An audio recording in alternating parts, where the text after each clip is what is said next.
Alright guys, this is my review and after install for the Rinnai R98LS. I just wanted to basically give a review. So far, I got 2 thumbs up for it. I got the unit at bargaintory.com. This unit actually usually sells for around $1,200 or $1,300. They seem to stand them for around $599.99. And this is a residential luxury unit. It does go up to 185 degrees, which is right here. You can adjust it. Oh, I'm sorry, 140. My bad. But I keep it at 120, and 120 seems to be hot enough. It does require a 3/4 inch propane, which I'd switched from electricity to a propane. I had a electric 66 gallon A.O. Smith in here, had two 4500 watt elements in it, and I switched to propane. And so this is what it calls for. It calls for 3/4 inch, which I have a cutoff here. I have a catch pot basically for right here. Also have another cutoff right here. So if I want to cut it off here, that way whenever I change this out, I can cut it off here, and take this out. It is ran 3/4 inch all the way from here to my propane tank. It does call for 3/4 inch water, but I have 1/2 inch ran all the way underneath the house, and it just comes 3/4 inch up and then into the unit, and it seems to work just fine with no problems. Now, if you do want a tankless water heater, I do suggest you get these. These are flush valves, which are around 50 to 60 bucks depending on where you get them. You cut the water off here, and you cut the water off here. You open this up, you take these open, and basically water comes from here, goes through the unit, and then back down, and it goes to this. So all it is through here and then out here, so that way it doesn't go anywhere into your house. When you're done flushing it, you release the valve with your release valve here, and it drains the system, and then basically you open these back up, and then you got your water again. This is just a sediment filter. If you do get one of these units, the bad thing is if you the hard part is getting 3/4 inch flare nuts, which are I couldn't seem to find any. So what I had to do is basically solder everything.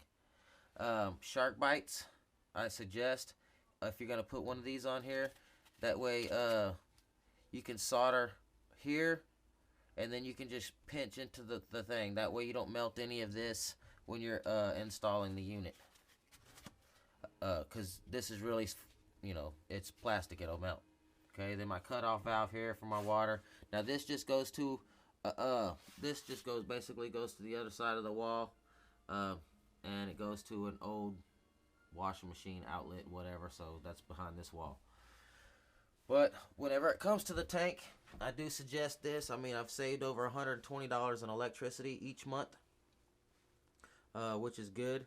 But like I said, we're paying $600 for here, $200 for the copper, which is 50 feet, plus I needed a little extra. 3/4 inches is expensive. Now, these are category 3 pipe, which I do suggest because this thing does get hot. Okay, this is around $58. This is around $68, and this is $58. So I mean, you add it up, there's $130 worth of pipe here. But this right here is a 3-in-1 universal. What it does, it has a backflow inside, so wherever the heat is kicked out, it does, so there's no backflow in air. And also inside of here, where you see this drip line, which it calls for, and then it goes down at the house, it's a little flare. It flares out just a little bit, and then the pipe comes in where this comes in, and then whenever the condensation builds up into this pipe and it runs back down, it doesn't run into your pipe. It's elevated, so it runs into this little catch pot, which is, got a downward slope, and then here and out. So we're looking, 130. Now each one of these, this hole was already in the house. I mean, I could have gone straight up, but it saved me a ton of money. I mean, that's all it is. It saved me a bunch of money, but it did cost me like $42, $3, because look, here's a $20 elbow here, $21.79. I mean, you can see it right there, and there's another one here, and this is a 5-inch to 4-inch reducer, which is only $6 or $7. And then, of course, that's all triple wall outside the house. But really, I mean, it does get warm up to here, but it really gets hot down here, so where you need your pipe. Now, this is my air intake. Basically, this is a pipe that I really didn't need. It's a triple wall, basically. I mean, as you can see right there, and it works just fine. But what I just did it just because it was right on top of the unit, and this does get hot here. But after that, I basically used $5